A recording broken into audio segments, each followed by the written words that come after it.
신학을 했던 목회를 하던 전혀 상관없이 근본 없는 성경 지식으로 자기도 모르는 말을 하면서 기독교는 오직 말씀이라고들 하는데 웃기려면 제대로 좀 알고나 했으면 하는 무디성 글들이 참 많습니다.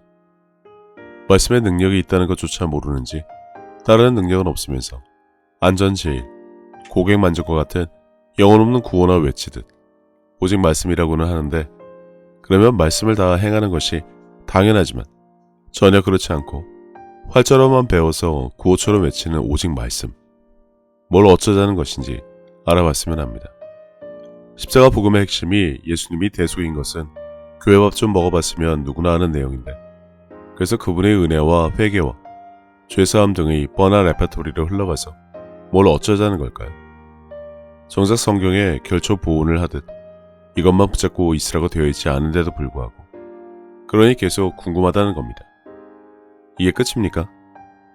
그 다음에 말씀을 지킴으로 성화를 이루어 간다는데 여태 그렇게 해서 성화를 이룬 대표적인 사람 누구 하나 소개할 수 있을까 싶습니다.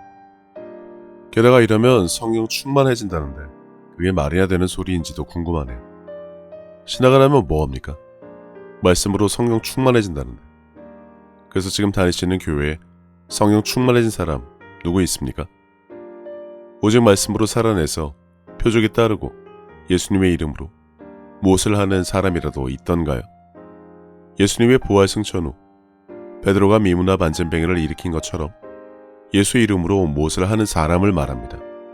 성령 충만에 대해 알지도 못하고 말들은 많은데 그렇게 강조를 했으면 성령 충만해서 표적이 따라 주님이 하신 일을 하고 있는 사람이 차고 넘쳐야 하는데 이건 또 전혀 그렇지 않습니다. 교회가 무슨 학원도 아니고 성경 풀이나 하고 있으니 신자들도 눈으로 봐서 버젓이 아는 성경에 언급된 방언이니 성령이니 영적인 것, 성경의 가르침 등등 그런 구절조차 제대로 설명을 하지 못하고 아무리 물어봐야 엄한 대답들만 하니 어이가 없습니다. 예수님은 따르는 표적으로 말씀을 확실히 증언하셨답니다. 이 일을 하는 자가 예수님의 일을 하는 자인데 그런 사람이 지금 교회 그리고 목회자들 중에 있냐는 겁니다. 어렵게 생각할 거 없습니다. 말씀 너무나 중요하죠. 성경에 기록되어 있으니까. 하지만 그 말씀에 능력이 있음을 아는지 모르겠지만 정작 말씀을 어떻게 사용해야 하는지도 제대로 모르면서 성경책만 끌어안고 사니 사람의 지혜, 지식의 자랑이나 할 뿐 뭐 하나 제대로 보여주지 못합니다. 그러면 다른 예를 통해 생각을 해봤으면 합니다. 영어 단어와 문장을 많이 알면 영어 회화가 저절로 될까요? 당연히 아니죠. 아는 것과 말하는 것이 확연하게 구분됩니다. 세상에서 영어 공부 학구열 제일 높은 한국이지만 정작 영어 회화 실력은 제일 바닥일 것입니다. 대학 입시를 위한 영어니 당연히 그렇죠. 영어 회화는 졸업하고 돈 내며 따로 배워야 하는 것으로 당연하게 여깁니다. 이처럼 말씀을 많이 배우고 익혀 이해하고 외우면 무슨 일이 생기냐는 겁니다. 능력이 생겨요. 표적이 따라요. 구원을 받아요. 뭐가 어떻게 되냐고요. 이 모든 것이 오직 믿음으로 가능한 일인데 오직 말씀이면 뭐가 어떻게 되냐는 겁니다. 영어로 생각하고 말하는 것조차 되지 않으면서 다다 외운 문장 이어서 말하면 회화가 되는 게 아닌데 한 교회가 말하는 오직 말씀은 그냥 이 정도 수준입니다. 구슬이 서말이라도 꿰어야 보배라는데 오직 말씀. 이제 뭘 어떻게 하면 보배가 되는지 정확한 청사진을 모든 신자에게 보여야 하지 않나 싶습니다. 예수 이름을 사용해야 하는 것에 대해 신약에 그렇게 많이 기록되어 있어도 여전히 구약시대 사람처럼 여호와 하나님만 붙잡고 있습니다. 거룩하고 종교적인 것이나 찾는 자들이 구약의 하나님만 부르고 있으니 정작 아들을 주시면서 보여주신 하나님의 뜻이 무엇인지조차 몰라 구닥다리 방법에 의존하고 있으니 말 다했죠. 잠시 짚고 가자면 말씀은 입으로 선포되지 않으면 아무런 능력이 없습니다. 하나님의 천지 창조 원리처럼 우리의 입에도 그런 능력이 있는데 단지 지식으로 알기만 하고 입 다물고 묵상하고 암송을 한다고 해서 그 말씀이 살아 움직여 나는 물론이고 세상을 다스리지 못한다는 겁니다. 물론 교회에서 이런 것은 영적인 것이기 때문에 올바르게 가르치지 않아 처음 듣는 분들도 계실 겁니다. 아주 단순한 마귀를 대적하라. 교회에서 어떻게 마귀를 대적하라고 가르치던가요? 오직 말씀으로 방언을 하는 자들 중에도 성경에 대한 지식이 부족해서 아니면 너를 무찌르신다. 그분이 너를 끝까지 쫓아가신다. 그분이 나의 힘이다 라고 외치면 된다는 식으로 말하는데 예수님이 그러시던가요? 공생의 기간 그런 걸 보여주시던가요? 이건 구약과 율법의 성도를 특징입니다. 예수님이 하신 것을 그대로 하는 겁니다. 나와라, 떠나라, 입을 다물라. 지금은 예수 이름으로 그 일을 하면 되는 것입니다. 베드로가 좋은 예를 보여줬지 않습니까? 근데 왜 그걸 모든 교회가 하고 있어야 하는데 제대로 하는 교회를 찾는 것조차 힘드냐는 겁니다. 아무튼 지금 교회에서는 대부분 이런 수준의 말씀에 대한 이해를 갖고 있지 못합니다. 새로 부임한 담임 목사가 선포니 고백이니 다 필요 없고 오직 율법이다라고 하는 교회가 알 성질일 것이 아니죠. 이 말을 듣고 그날로 장로교회 때려치웠습니다. 오직 율법이다. 그래서 그 율법으로 뭘 어쩌면 된다는 말인지 지금도 이해가 안 갑니다.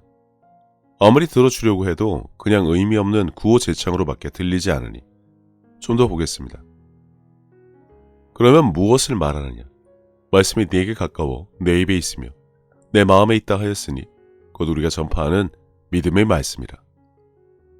말씀이 입에 있다는 것을 기억하기 바랍니다. 입으로 말한다는 것입니다. 고백과 선포를 의미합니다. 말씀이 생각이나 마음에 있는 것으로 심신수양은 될지 모르겠지만 입에 있지 않은 그 말씀으로 인해 능력이 따르지는 않습니다. 한국교회가 사람이 지혜로 배운 성경에 대한 지식으로 성경을 파고들어 이해부터 하려고 드니 능력은 물론이고 증거를 보일 수 있는 행하는 믿음조차 없겠지만 정작 말씀이 단지 입에 있다고 해서 능력이 따르는 것은 아닙니다. 믿음으로 하지 않는 말, 아무 의미가 없다는 것을 굳이 스게와의 일고받을 예를 들면서 알 필요는 없을 것 같습니다. 교회에서 노상 듣는 설교에 별다른 감흥을 느끼지 못하는 것이 바로 이런 이유입니다. 신자들도 눈이 있어 성경 봅니다. 신학 같은 거 안 해도 그냥 알 수 있는 말씀이 지천에 깔렸습니다. 하지만 교회의 설교는 전혀 성경적이지 않습니다. 성령님과 따르는 능력, 그것을 빼고 설교하니 구약의 율법에 현실적이지 않는 강의만 늘어놓을 수밖에요. 서로 사랑하라. 아무리 강조한다고 그게 되던가요? 너희 믿음이 사람이 지혜에 있지 아니하고 다만 하나님의 능력에 있게 하려 하였노라. 복음에는 말씀에는 능력이 있습니다. 그걸 알면 어떻게 작동시키는지 정확한 방법도 알려주어야 하는데 오직 말씀교회. 그건 또 못합니다. 백만가지 설교는 있지만 그래서 탁월하게 성장한 신자들을 볼 수 있느냐. 그냥 뻔한 답이죠.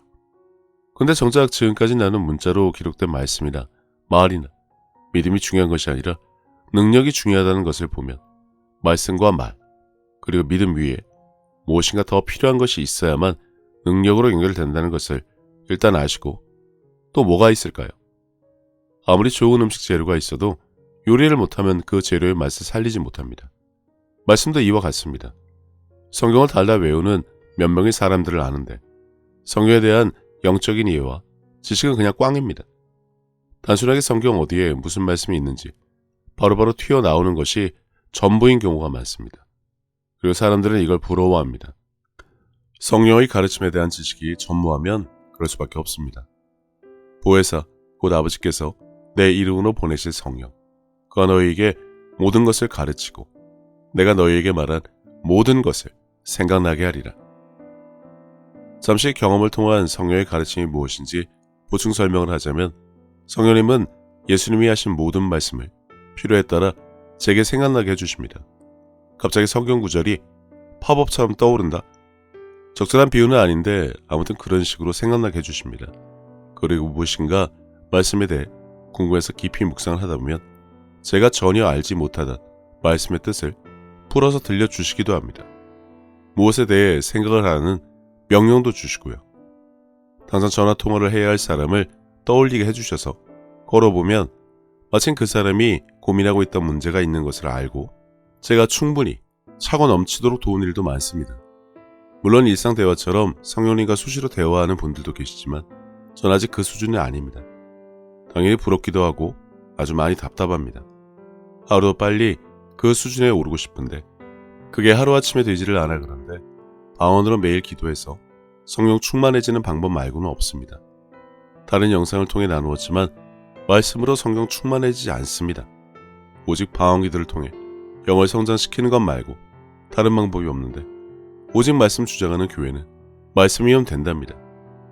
그럼 일단 성령을 받았으니 성령 충만해졌다는 말이라면 따르는 표적으로 입증은 가능하냐는 것이죠.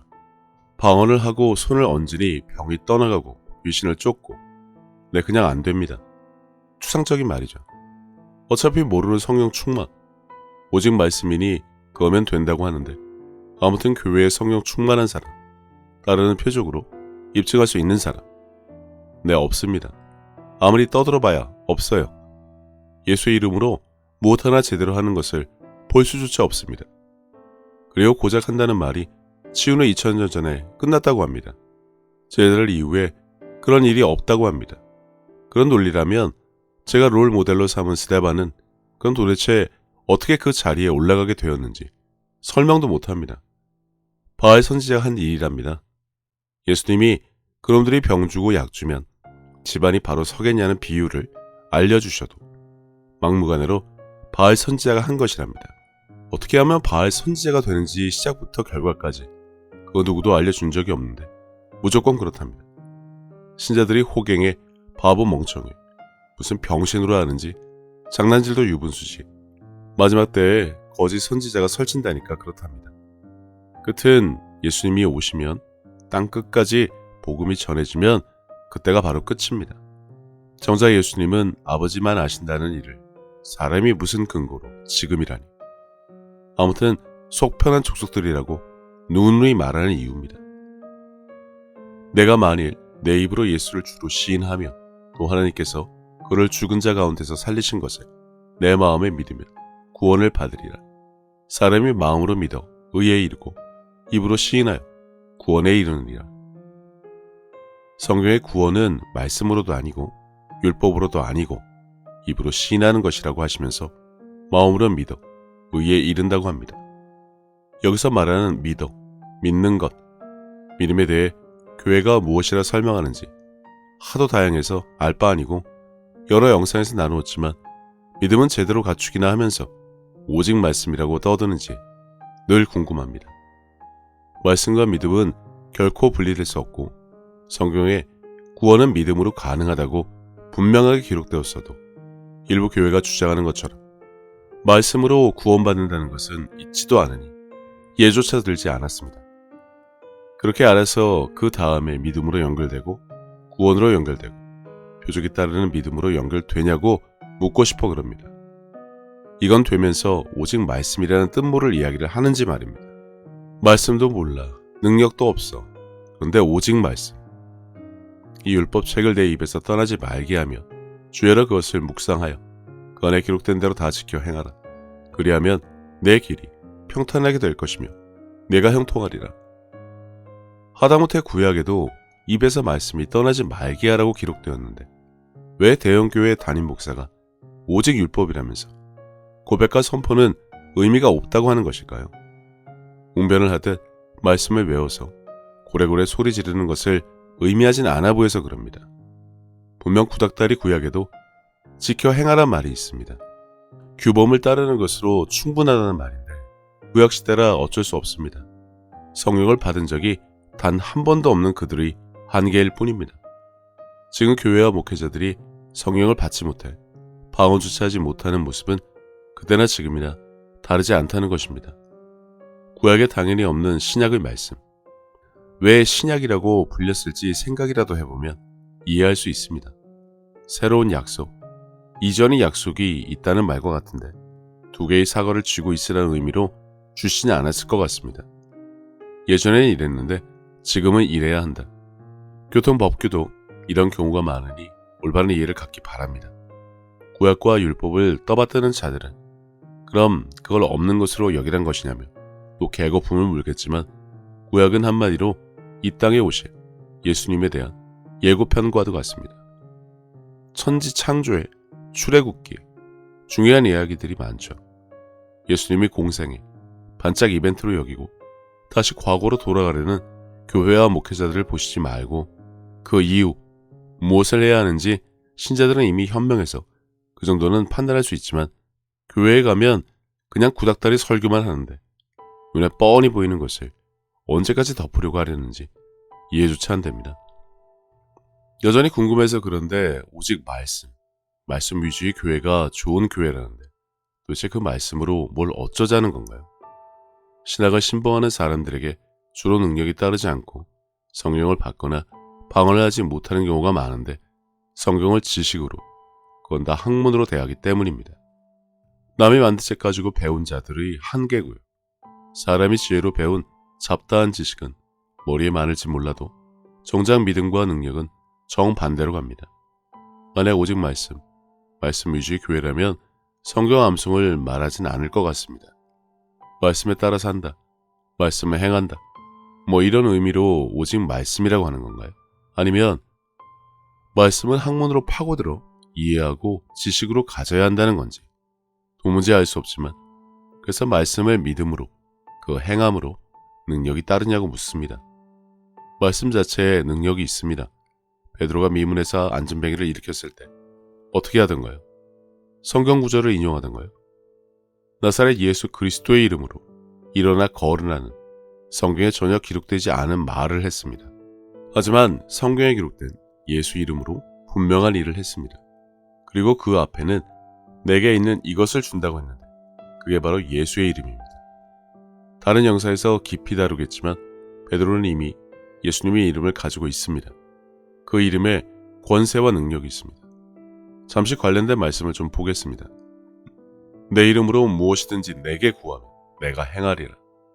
지금까지는 너희가 내 이름으로 아무것도 구하지 아니하였으나 구하라, 그리하면 받으리니 너희 기쁨이 충만하리라. 또 무엇을 하든지 말이나 일이나 다 주 예수의 이름으로 하고 그를 힘입어 하나님 아버지께 감사하라. 하늘에 있는 자들과 땅에 있는 자들과 땅 아래에 있는 자들 모든 무릎을 예수의 이름에 꿇게 하시고. 여기까지 보면 예수 이름으로 무엇을 할 수 있는지 충분히 알 것입니다. 그래서 베드로가 그대로 했습니다. 그럼 이제 교회와 목회자 그리고 신자들이 똑같이 할 수 있다는 말인데 왜 아무것도 못하냐는 것입니다. 왜 그 지경이 되도록 신학의 율법에, 교리에, 종교심에 쩔어 엉뚱한 소리나 하냐는 것이죠. 오직 하나님의 말씀으로 그래 그 다음에 뭘 어떻게 하면 되냐니까 왜 맨날 성경에 있지도 않은 말들을 짜집게 해서 딴소리만 하려는지 뭐 이유야 뻔하지만 그냥 웃고 맙니다. 오직 말씀이라는 교회에 물어보세요. 미문화 만진뱅이를 일으킨 것에 대해 성경에 기록된 다른 말씀으로 설명이 가능하냐고. 있다면 말씀 그 자체에 예수 이름에 능력이 있다는 것을 빼고는 결코 설명하지 못합니다. 근데 그 능력을 부정하는 무지한 자들이 차고 넘치니 속에 뭘 한다고 들어먹지를 않습니다. 보시다시피 말씀에 능력이 있고 그 능력은 예수님의 약속 중에 하나죠. 그럼 오직 말씀이라는 교회, 말씀으로 행하고 있는지도 물어보세요. 그래서 예수님이 하신 일을 하는지, 바울과 베드로처럼 말씀을 전해서든 안수를 해서든 성령을 받게 해주는지, 주여 주여 하면서 왜 내 말을 행하지 않냐는 예수님의 말씀에 대한 올바른 해석도 오직 말씀으로 해보이면 됩니다만 못합니다. 지금 말씀대로 사냐고도 묻습니다. 그럼 왜 성령을 받고 방언을 말하고 표적이 따르는 일을 교회에서 수시로 하지 않습니까? 오직 말씀이라는 여러분, 제가 성경에 있는 것 그대로 말한 것뿐인데 왜 말씀 위주의 교회는 이러한 능력이 따르지 않는지 납득이 안 갑니다. 그러면서 능력이 중요한 게 아니라 말씀이 중요하다는 개소리나 짓거리냐는 겁니다. 사람 하나 제대로 바꾸지도 못하는 빌어먹을 복음으로 만든 자들이 할 소리는 아닌데 배은교 도둑질이라 뜻도 모르고 앵베사처럼 읊어대는 말에 넌덜머리난 신자들은 알아듣습니다.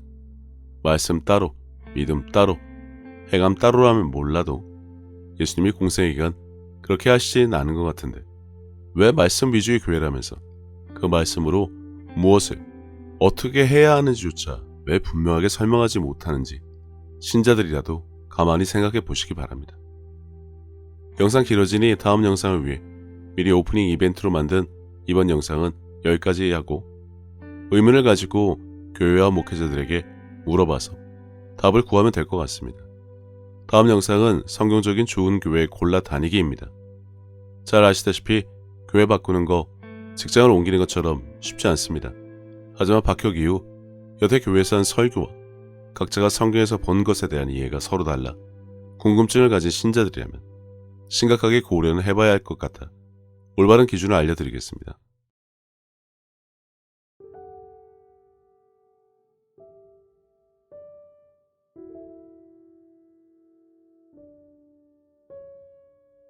예수님께서는 내 마음을 다하고 목숨을 다하고 뜻을 다하고 힘을 다하여 주 너의 하나님을 사랑하라 하신 것이요. 둘째는 이것이니 내 이웃을 내 자신과 같이 사랑하나 보다 더 큰 계명은 없다고 하셨습니다. 생각해보면 믿는 사람들은 이미 하나님께 받은 것이 너무나 많은 것을 아는 자들입니다. 예수님을 통해 죄사함과 구원을 받은 것부터 시작해서 살아 숨을 쉴 수 있는 공기와 바람, 맑고 푸른 하늘과 마실 물, 그리고 땅과 그 위와 아래의 많은 것들, 이미 오래전부터 내 주변에 있어 왔으니 당연한 것으로 여기며 우리는 여전히 값없이 공짜로 받아 그것들이 감사함을 잊고 살기는 했지만 그런 것 말고도 하나님으로부터 받은 사랑과 평안에 대해 생각하자면 끝이 없습니다. 하지만 사람은 하나님으로부터 받은 그 많은 은혜를 갚을 방법이 없습니다. 그래서 하나님께서는 내 이웃을 내 몸같이 사랑하는 것으로 그것을 대신 갚으라고 하신 것인지도 모릅니다. 그리고 지극히 작은 자에게 한 것이 곧 하나님께 한 것이라고 하셨으니 그분의 은혜를 알고 그분을 닮아가는 삶을 살아가야 한다면 지금 내가 살아가는 삶의 방향이 하나님과 나의 이웃을 사랑하는 올바른 길 위에 있는 것인지 한 번쯤 점검해 봐야 하지 않나 싶습니다. 이와 같이 하나님의 뜻, 그분이 기뻐하실 일이 무엇인지 알고 내게 주어진 소명을 다하기 위해 끊임없이 힘쓰고 노력하는 것도 크리스찬들이 마땅히 해야 할 일이 아닐까라는 생각을 해봅니다. 이제는 세상 유행에 따라 요동치던 내 마음을 모두 내려놓고 혼자서 하나님의 뜻을 헤아리는 시간을 가져보시기를 권해봅니다. 하나님은 세상 모든 사람들을 사랑하십니다. 그렇기 때문에 당신이 사랑받기에 마땅한 사람인 것처럼 당신의 가족도 이웃도 그분에게는 마찬가지로 소중한 자녀들입니다. 당신이 어려운 상황을 겪었을 때 하나님께서 당신의 삶에 관여하실 수 있도록 마음의 문을 열고 그분을 신뢰하며 동행하는 삶을 살아왔듯이 이제 당신도 다른 사람들에게 먼저 다가가서 손을 내미는 귀한 삶이 되어주시기를 바랍니다. 예수님께서 주신 새 계명, 서로 사랑하라. 저도 늘 제 자리에서 최선을 다하여 섬기고 사랑하며 살도록 하겠습니다. 감사합니다.